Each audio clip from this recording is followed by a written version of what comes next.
Hello， 大家好，今日同大家分享一個荷蘭豆炒臘肉。我呢份荷蘭豆咧買咗4個半港紙，佢9蚊2份蔬菜，咁我買咗2份唔同嘅蔬菜。臘肉咧有半條，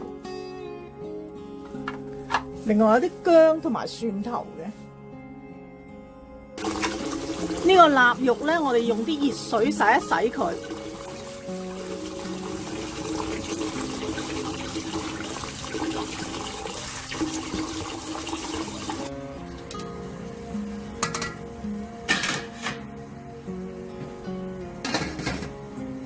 呢個臘肉咧，我哋中火蒸佢45分鐘。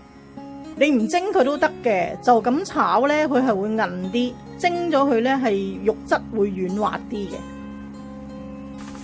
呢個荷蘭豆咧，頭尾腦嘅纖維，我哋搣咗佢。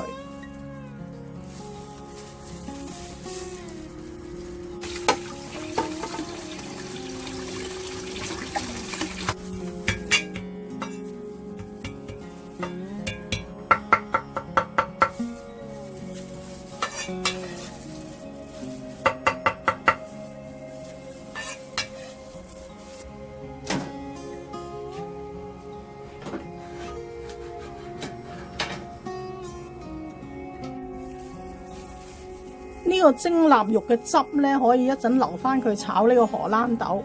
咁呢個皮咧，我哋就唔落去炒噶啦，你可以食埋佢都得嘅。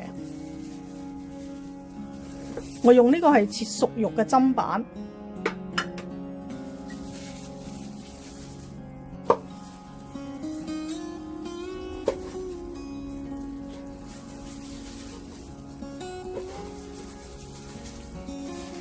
呢個臘肉咧，你直切都得，斜刀切咧，等佢大塊啲咧都得嘅。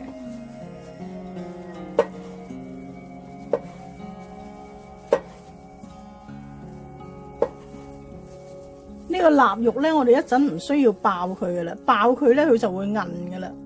咁如果你係連汁嘅話，你可以擺埋落呢隻碟嗰度，連啲汁一齊落去，同嗰個蘭豆一齊煮嘅。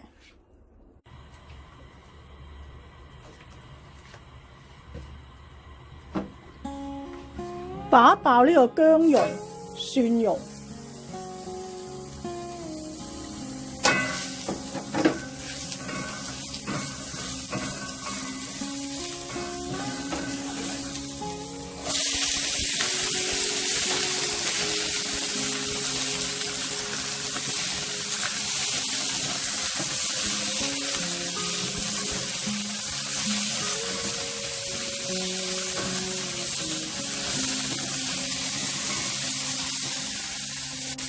我哋落少少嘅鹽，鹽咧唔好落太多，因為嗰個臘肉咧係有味嘅。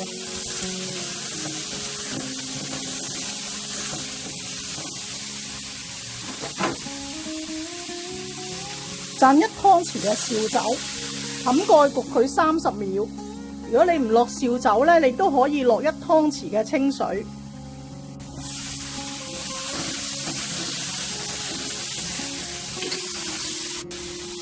加我哋嘅臘肉落去，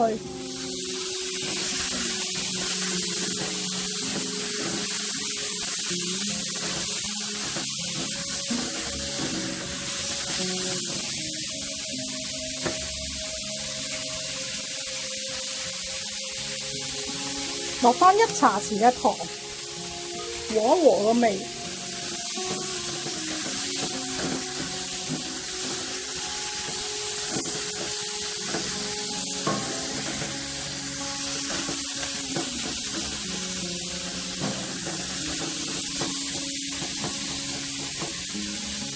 呢個餸咧，你可以唔埋芡，或者埋一個薄芡都得嘅。